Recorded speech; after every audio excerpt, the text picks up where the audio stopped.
Bon après-midi et bonsoir, en fonction du lieu où vous nous suivez. Nous sommes encore très heureux de vous retrouver en ce temps d'enseignement, en cette session spéciale d'enseignement à l'écoute de sa parole, à l'écoute de la parole de Dieu, celle-là qui nous donne la joie, celle qui nous fait connaître notre Dieu. Nous bénissons le Seigneur pour vos vies et nous sommes heureux d'être là en votre présence. Nous bénissons le Dieu qui nous a donné la vie et qui nous permet d'être là avec vous. Nous allons rendre grâce ensemble, incliner la tête. Tendre Père, merci. Merci parce que encore en ce jour, tu nous visites par ta parole qui nous fait du bien.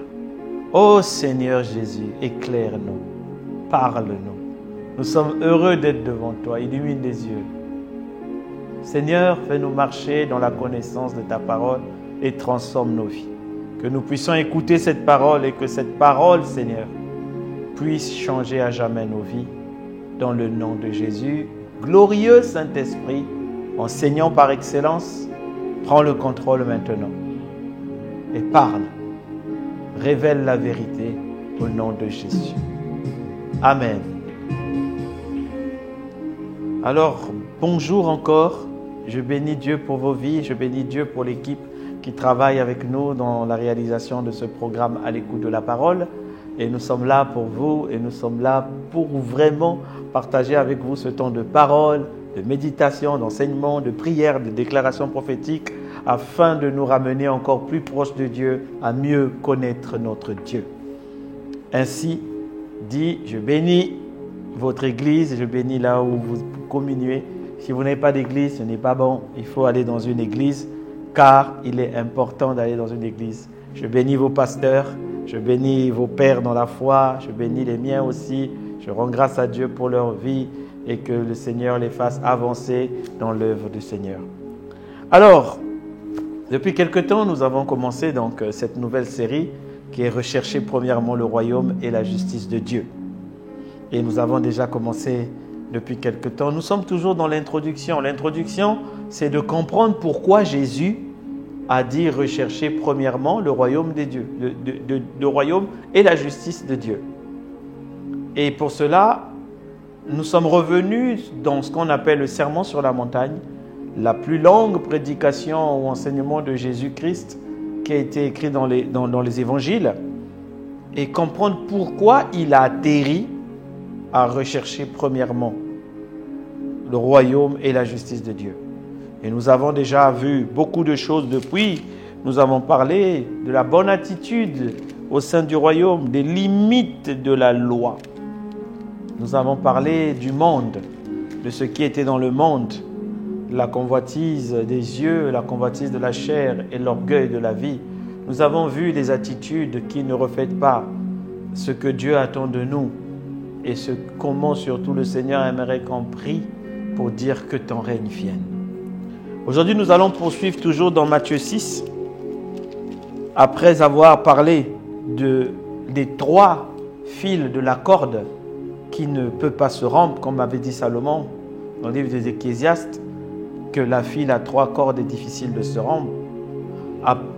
Cette corde, pour nous, c'est la prière, l'aumône et le jeûne.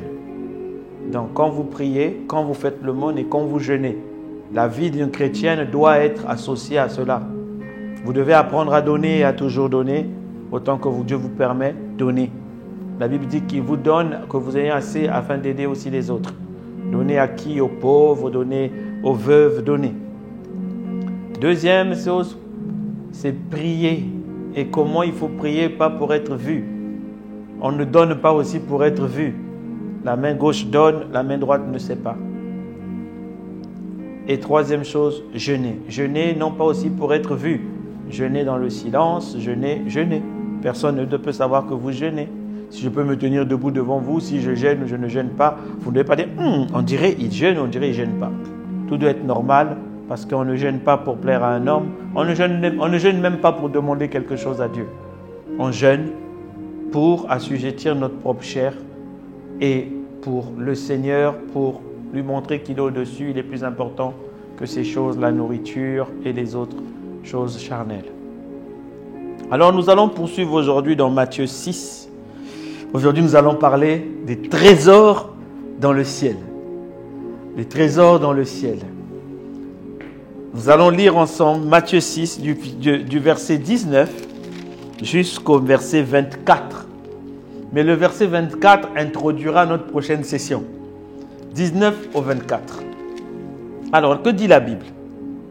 Après avoir parlé de tout ça, de toutes ces choses-là, après avoir parlé de comment il fallait prier, le Seigneur atterrit, il dit: ne vous amassez pas des trésors sur la terre, où la teigne et la rouille détruisent, et où les voleurs percent et dérobent. Mais amassez-vous des trésors dans le ciel, où la teigne et la rouille ne détruisent point, et où les voleurs ne percent ni ne dérobent.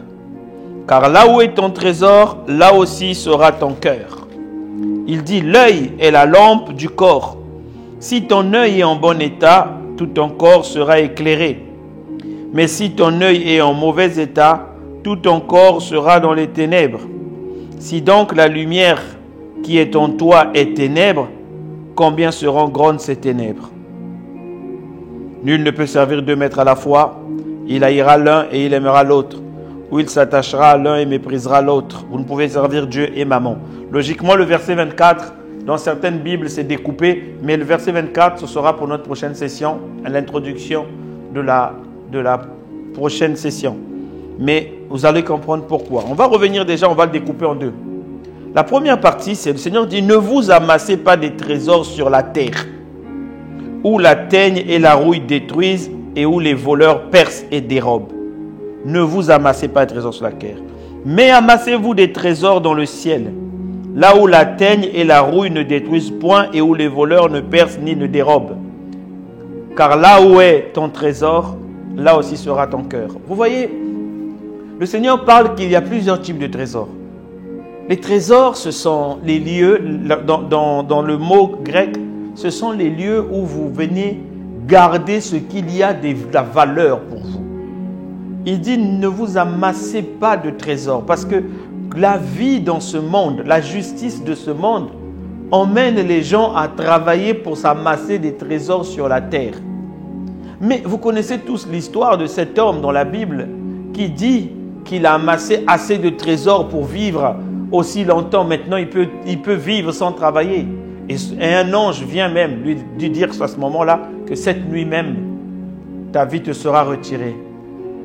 Et Jésus dit: car il en est ainsi de ceux qui amassent des trésors et qui ne sont pas riches pour Dieu. Riches pour Dieu.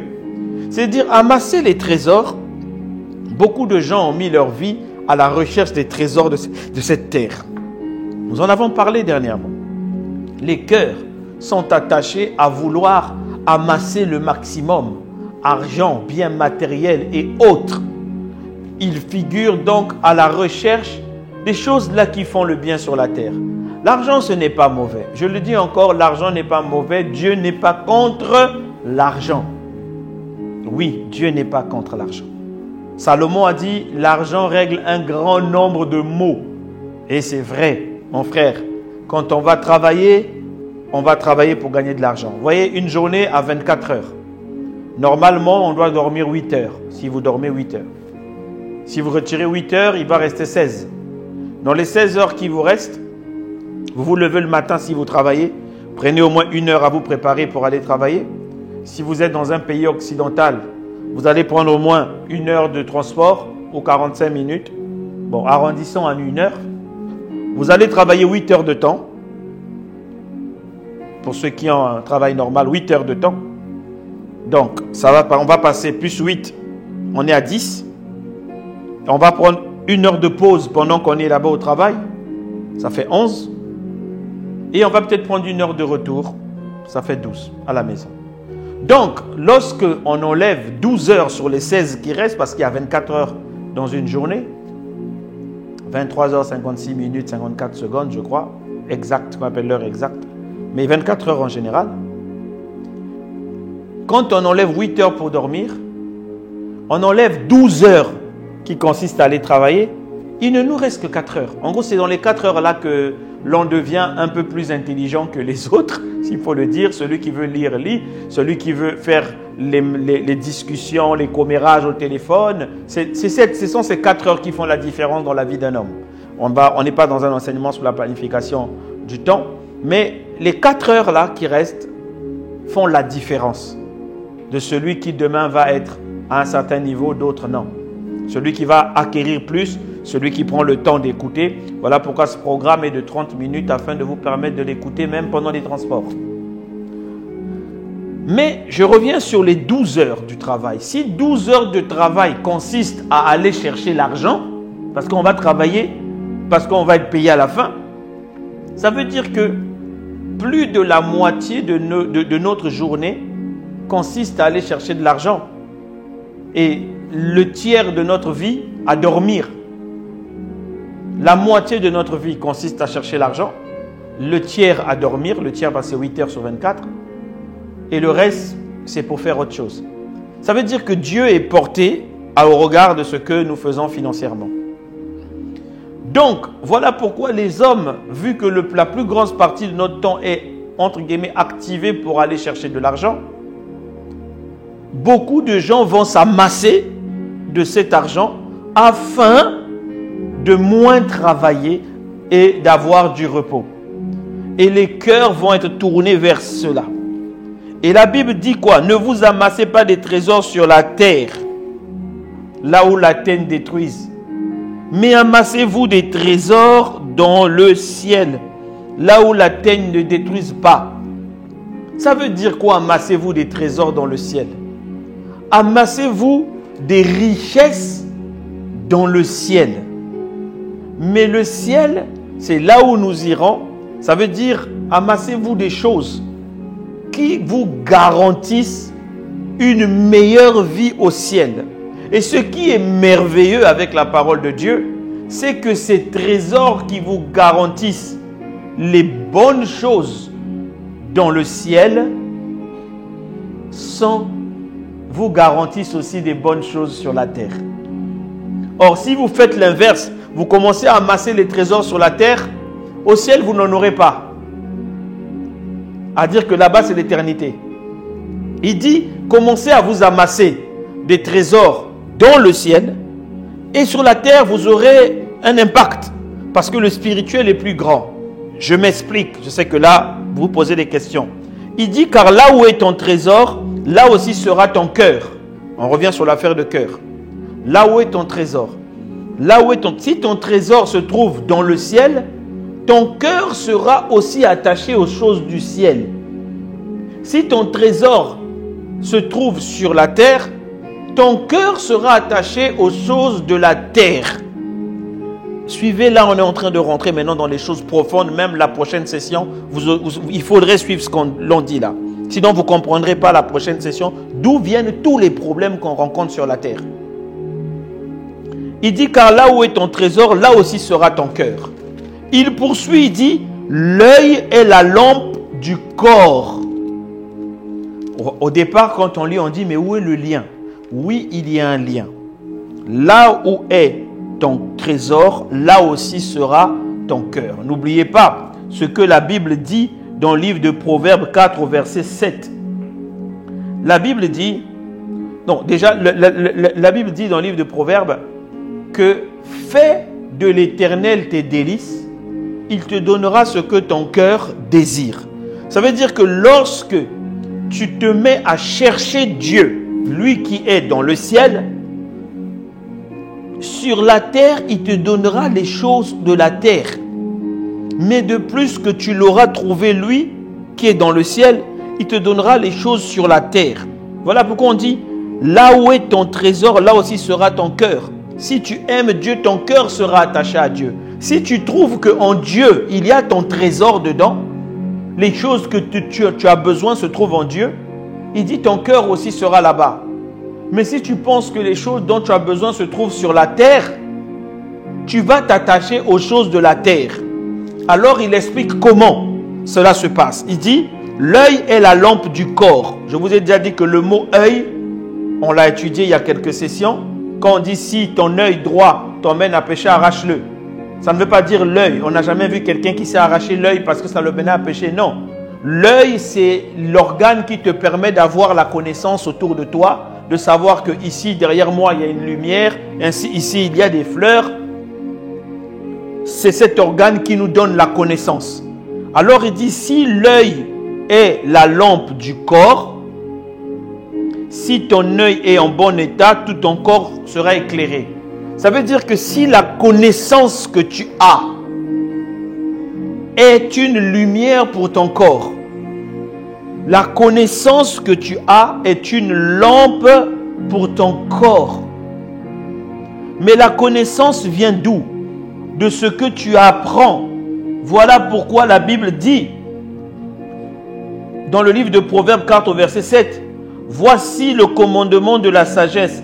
Acquiert la sagesse avec tout ce que tu possèdes. Acquiert l'intelligence. » Ça veut dire que acquiert la connaissance.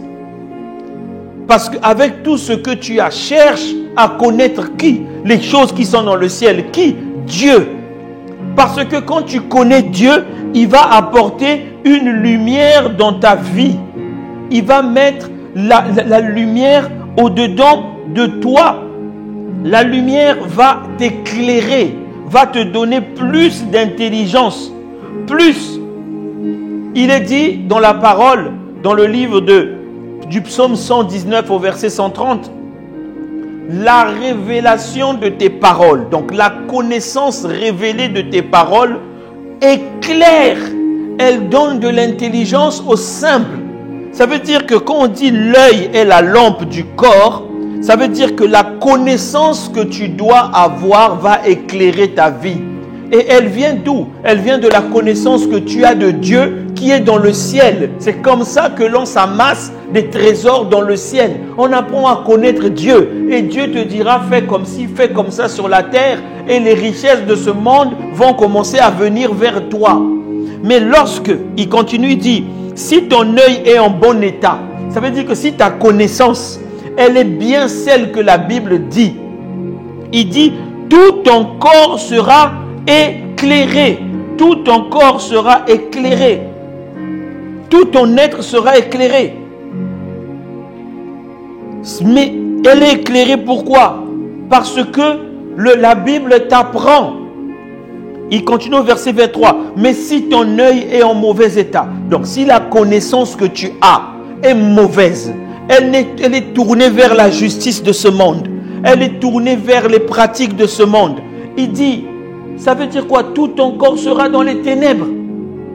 Si donc la lumière, c'est-à-dire la lumière, l'organe qui est censé apporter la lumière au-dedans de toi, n'a que les ténèbres, combien seront grandes ces ténèbres? Combien seront grandes ces ténèbres? C'est comme ça qu'il dit, nul ne peut servir 2 maîtres à la fois. Parce que si tu es focalisé à la recherche des richesses de ce monde, tu vas commencer à servir le maître de ce monde. Mais si tu es focalisé à la richesse qui est en haut de Dieu, tu serviras le Seigneur qui est en haut et il te donnera ce qui est en bas. Que dit la parole de Dieu? Psaume 119, verset 105. Ta parole est une lampe à mes pieds, une lumière sur mon sentier. Tu veux être éclairé, tu veux que les richesses que tu cherches soient ceux du ciel, rentre dans la parole de Dieu.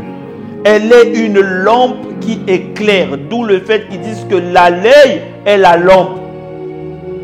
L'œil est la lampe du corps.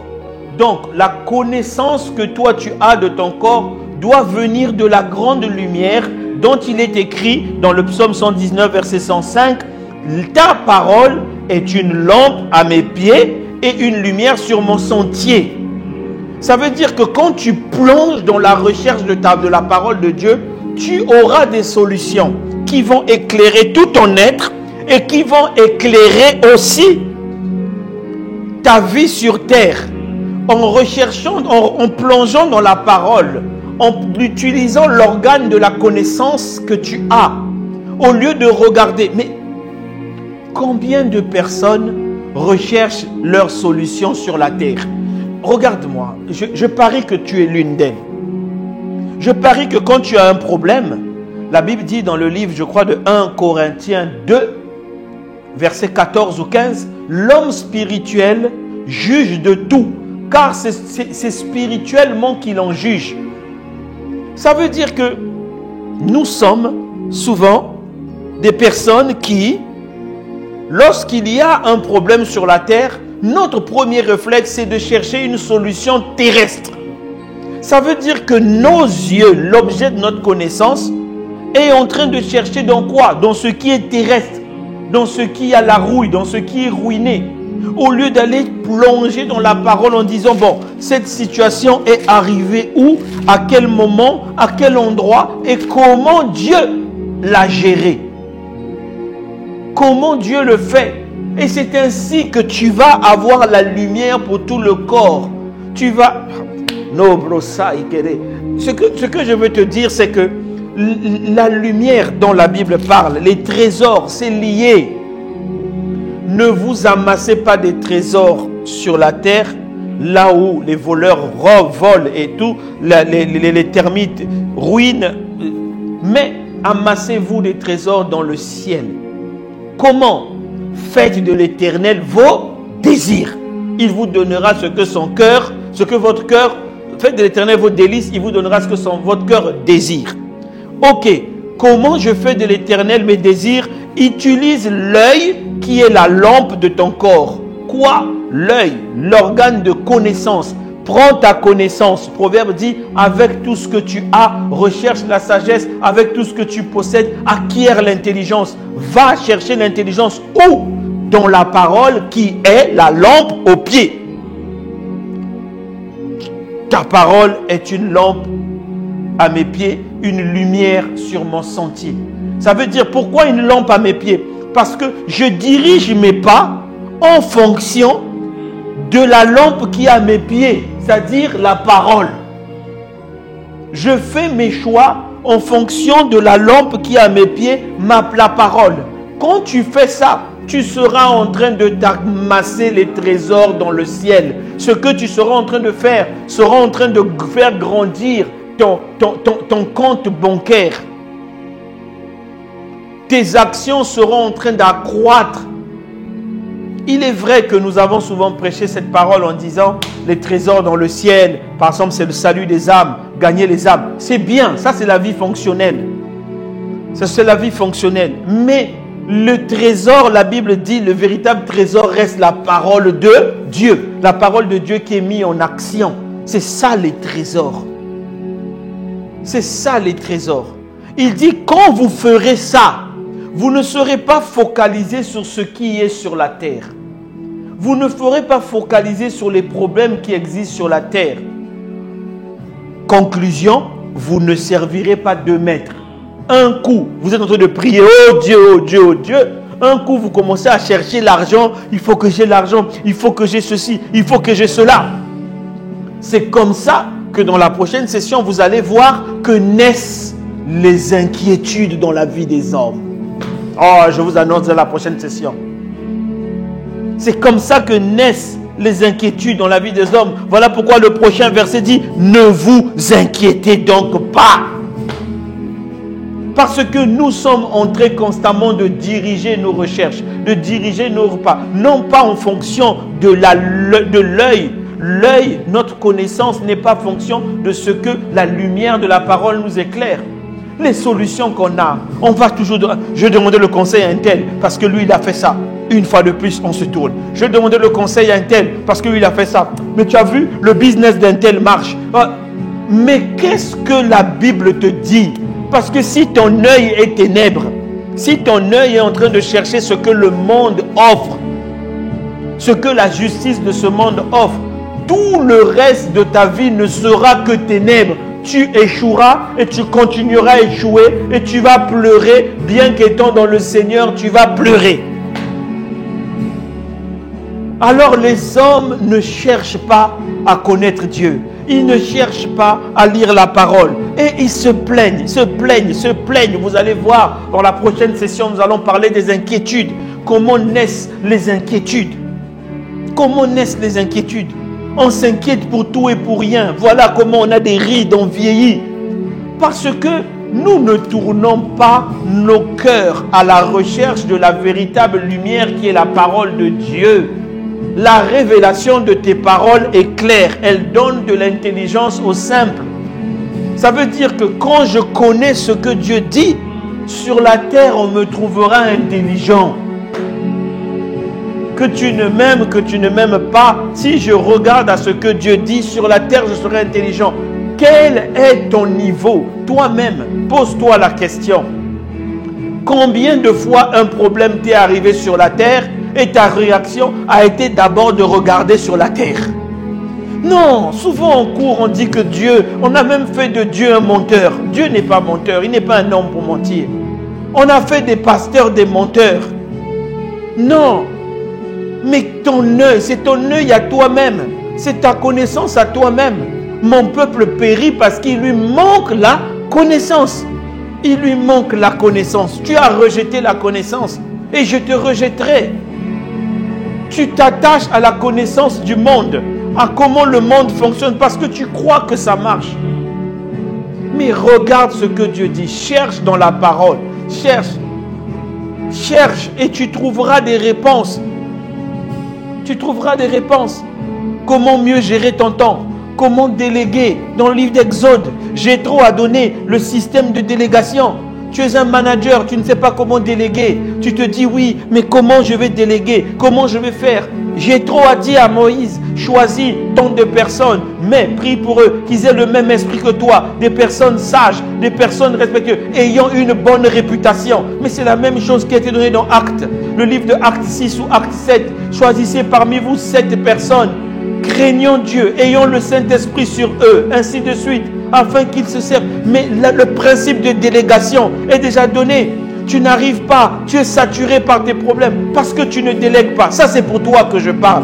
C'est pour quelqu'un que je parle. Parce que tu ne connais pas le principe de délégation de Dieu. Tu vas faire les grands diplômes, les masters, les MBA pour apprendre à déléguer. Mais la Bible a déjà répondu à ça. Tu as des projets, tu ne sais même pas comment les planifier. Jésus a dit avant de commencer une maison, assieds-toi. Tous les principes sont dedans. Plus tu plongeras dedans, plus tu seras éclairé. Plus les trésors s'amasseront dans le ciel. Mais comme le ciel est plus grand que la terre, les trésors s'amasseront aussi sur la terre. Mais le problème, c'est que quand nous regardons d'abord à la terre, c'est mauvais pour nous. C'est mauvais pour nous parce que nous serons bloqués. Nous serons bloqués. Parce que dans la terre, là, c'est là où il a dit, la ruine va arriver. Parce que c'est des systèmes de ce monde. Vous allez comprendre pourquoi c'est des systèmes de ce monde dans la prochaine session. C'est des systèmes qui ne marchent pas. C'est des systèmes de ce monde. Alors, pour relire ce que je disais, revenez dans la parole. Il dit, ne vous amassez pas des trésors sur la terre. Ne cherchez pas à gagner absolument des trésors sur la terre. On a parlé dernièrement de la convoitise des yeux, la convoitise de la chair. C'est l'envie d'amasser, amasser, amasser, amasser. Là où la teigne et la rouille détruisent. Là où les voleurs percent et dérobent.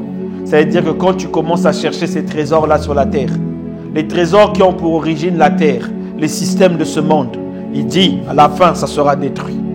Tu connaîtras une chute. Mais il dit, amassez-vous des trésors qui est dans le ciel. Là où la teigne et la rouille ne détruisent point. Là où les voleurs ne percent pas.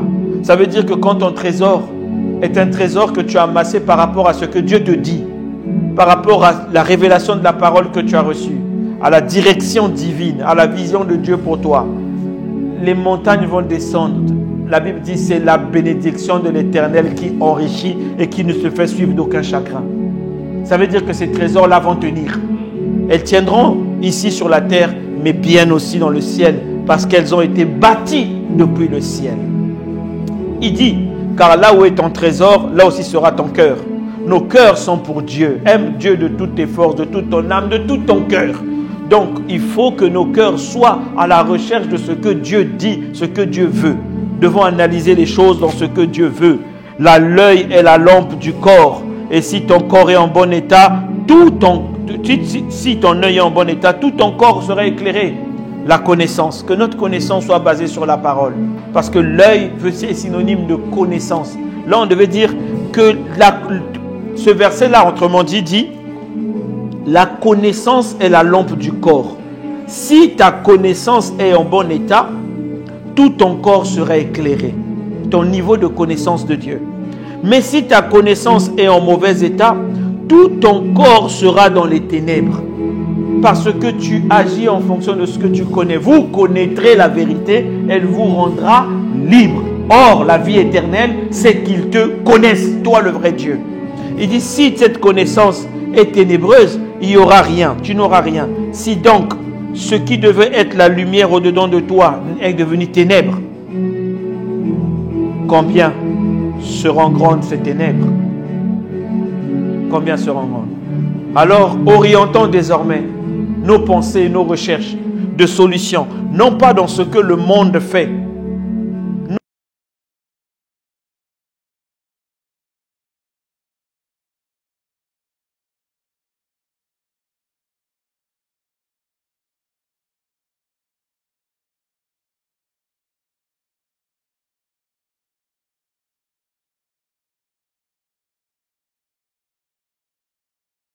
La solution dans ce monde, que tes yeux soient illuminés. Voilà pourquoi la Bible parle en disant, illumine les yeux de nos cœurs, afin que nous te connaissions. Éphésiens 1, verset 17. Illumine les yeux de nos cœurs. Illumine-nous, afin qu'on te connaisse et qu'on soit éclairé sur cette terre, qu'on marche comme des gens d'en haut et non d'en bas. Nous sommes arrivés à la fin de ce temps. Nous allons rendre grâce à Dieu. Tendre Père, merci.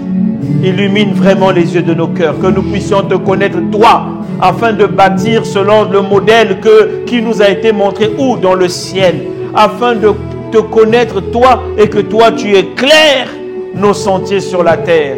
Il faut que notre œil soit en bon état, la connaissance que nous avons de toi soit en bon état, qu'afin d'amasser dans le ciel et non pas sur la terre, amasser à partir du ciel et non pas sur la terre. Nous te supplions, ô Dieu, emmène-nous à rechercher nos solutions d'abord auprès de toi, Seigneur. Et que toi, tu nous conduis sur la terre vers les personnes que tu as ointes, les personnes que tu as appelées pour nous expliquer comment nous devons faire. Mais d'abord au-dedans de toi. Et si nous pouvons comprendre au travers de la parole directement, donne-nous la force de le mettre en pratique. Voilà pourquoi nous te prions, comme Paul a dit, je ne cesse de faire monter pour vous ces prières. Je prie le Dieu de notre Seigneur Jésus-Christ, Père, de qui toutes les familles tirent leur nom, qu'il vous donne sagesse et révélation dans sa connaissance, qu'il illumine les yeux de nos cœurs, afin que nous puissions connaître, savoir quelle est l'espérance qui s'attache à notre appel, que nous puissions connaître avec tous les saints, quelle est envers nous l'infinie grandeur de sa puissance, agissant sur nous, avec efficacité par la vertu de sa force. Ô Esprit de Dieu, éclaire-nous, que quelqu'un trouve une solution à son problème auprès de Dieu. Je t'en prie, Seigneur, change nos mentalités, car nous devons nous préparer pour comprendre le royaume. Merci Père, dans le puissant nom de Jésus nous avons prié. Amen. Que Dieu vous bénisse, ne partez pas tout de suite si vous n'avez pas encore fait la prière du salut, si vous n'avez pas encore d'église, si vous n'avez pas encore donné vos vies à Jésus-Christ. Je vous en prie, faites-le, faites une pause et écoutez la prière. Envoyez-nous vos questions si vous avez des questions. Partagez le message afin de faire du bien à plusieurs personnes. Tellement de gens échouent, on est fatigué. Faites du bien. Que Dieu vous bénisse. À la prochaine.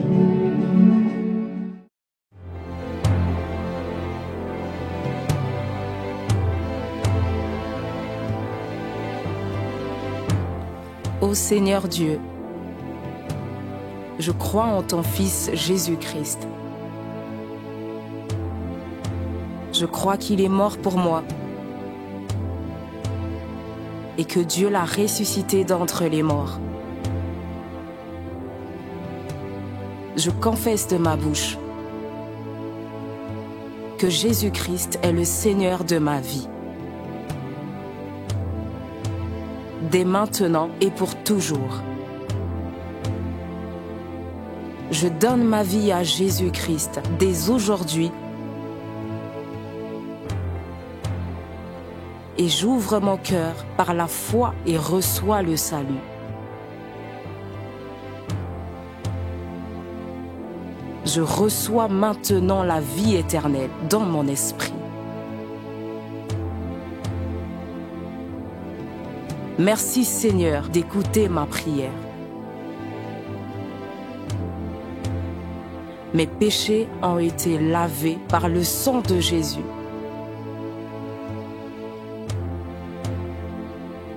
Christ vit maintenant en moi. Et je suis libre. Je suis sauvé. Je suis né de nouveau. Et dès aujourd'hui, je marche en ayant conscience de ma nouvelle vie en Jésus-Christ. Amen.